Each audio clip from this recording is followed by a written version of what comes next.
You're not even born yet, and already your life is a waiting game. Sitting inside this leathery egg for who knows how long, maybe decades. Just chilling in complete darkness. No Netflix, no snacks, just you and the void. Your egg sits on some forgotten planet or derelict spaceship, and you're basically in the universe's most boring time capsule. Oh wait, something's moving nearby. Your egg starts to sense vibrations. Finally, the 4 petals at the top of your home begin to peel open like the world's most sinister flower blooming. Time to make your grand entrance. Except you're not exactly what anyone would call cute. You burst out as a face hugger, which is basically 8 bony fingers attached to a nightmare with a tail. You've got about 120 hours to find someone to hug, and by hug, we mean forcefully attach to their face and shove a tube down their throat. Real charming first impression there, buddy. You spring out of that egg like a jack-in-the-box on steroids, using your muscular tail to launch yourself through the air. You can jump ridiculous distances. We're talking Olympic long jump records, but with more face hugging at the end. Your target never sees it coming. Within seconds, you've wrapped your fingers around their head in a grip that would make a vice jealous. Those fingers of yours can lock in place, making removal basically impossible. Even if someone's buddy tries to help pull you off, you'll just strangle your host harder with your tail. You're clingy in the worst possible way. Your tail coils around their neck, cutting off any chance of escape. 7 seconds. That's all it takes to knock them out cold with your special blend of paralytic chemicals. You're basically a flying anesthesiologist with commitment issues. Oh, and if someone tries to cut you off, your acid blood will eat through their tools and probably their hands. You're a living security system that nobody asked for. Now comes the weird part, and yes, it gets weirder. You're not actually implanting a baby alien like everyone thinks.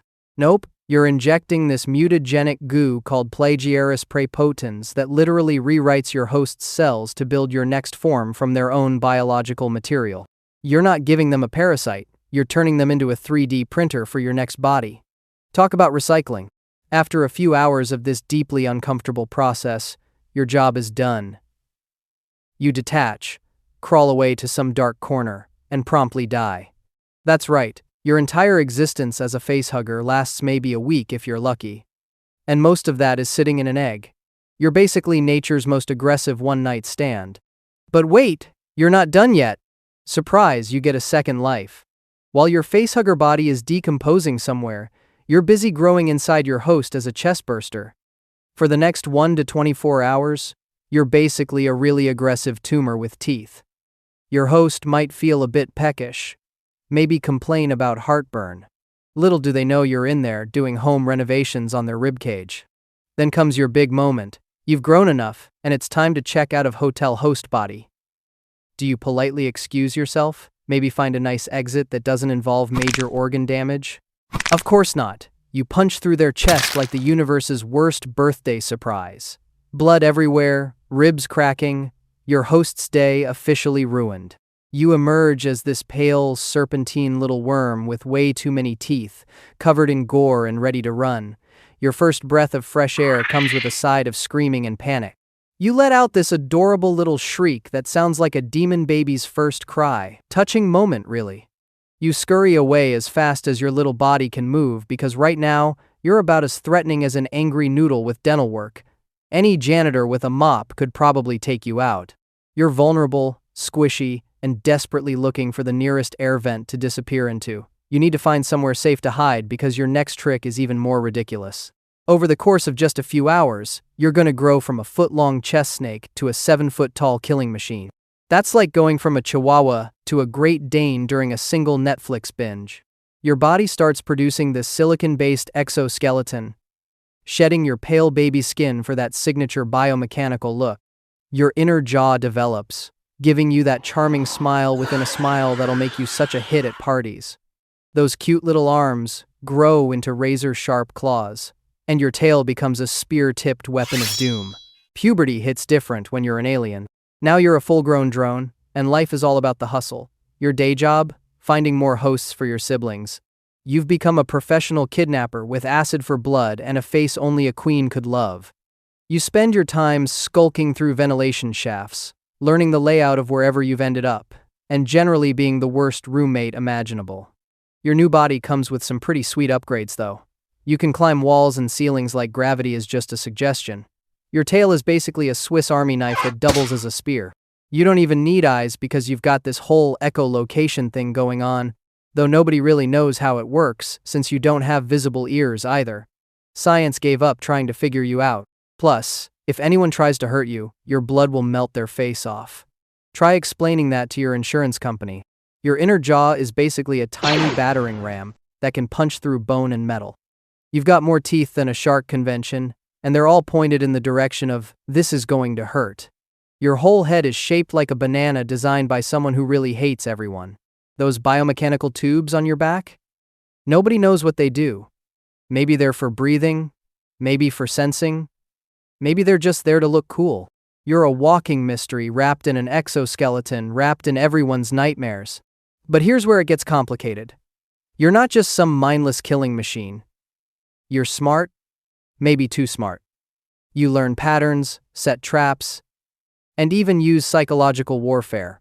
You'll grab someone just to use them as bait for their friends. You're playing 4D chess while everyone else is playing checkers, except your chess pieces are corpses, and the board is wherever you're terrorizing this week. If you're lucky, you might get promoted. Maybe you'll become a warrior, slightly bigger and meaner. Or if you're really special, you could become a Praetorian, which is basically a Xenomorph on steroids guarding the queen. Each promotion comes with size, upgrades, and new ways to ruin someone's day. Speaking of the queen, she's your entire purpose for existing. Everything you do is for her and the hive. You're basically running a really aggressive daycare center, bringing her fresh hosts so she can lay more eggs. The cycle continues, and you're just another cog in this biological horror machine. No vacation days, no benefits package, just endless hunting and hive expansion. Years pass, if you're lucky enough to survive that long. Most of your siblings get blown out airlocks, shot with pulse rifles, or meet some other explosive end. Some get torched by flamethrowers, which is just rude considering you never asked to be born as a walking nightmare. Others might get crushed by closing doors or fall into molten lead. The universe really has it out for your kind. But you? You're getting older, slower. That exoskeleton isn't as shiny as it used to be. Your acid blood doesn't quite have the same sizzle. You've gone from apex predator to that guy who peaked in high school. Your biomechanical joints creak when you crawl through vents now. Sometimes you have to take a break halfway through stalking prey just to catch your breath, even though nobody's really sure if you actually breathe. Then one day, you're stalking through the shadows when you realize you can't quite make that wall climb like you used to. Your tail strikes are a fraction slower. Some younger drone is already eyeing your favorite hunting routes. You've become the alien equivalent of that coworker who still uses a flip phone and complains about kids these days. Your final hunt doesn't go as planned. Maybe you misjudge a jump, or your reflexes just aren't what they were. You find yourself cornered, wounded, acid blood pooling beneath you. As you lie there dissolving the floor, you can't help but think about your life. From egg to facehugger to chestburster to drone, what was it all for? But wait, in your final moments, you sense something. Another egg nearby beginning to open. The cycle begins anew. As your biomechanical body starts to shut down, you realize the ultimate cosmic joke. Somewhere out there, another facehugger is about to torpedo itself onto someone's face, thinking it's got the universe all figured out. Good luck with that, Junior. Hope you enjoy the 2 hours of consciousness before you die, followed by being reborn just to explode out of someone's chest. And the best part?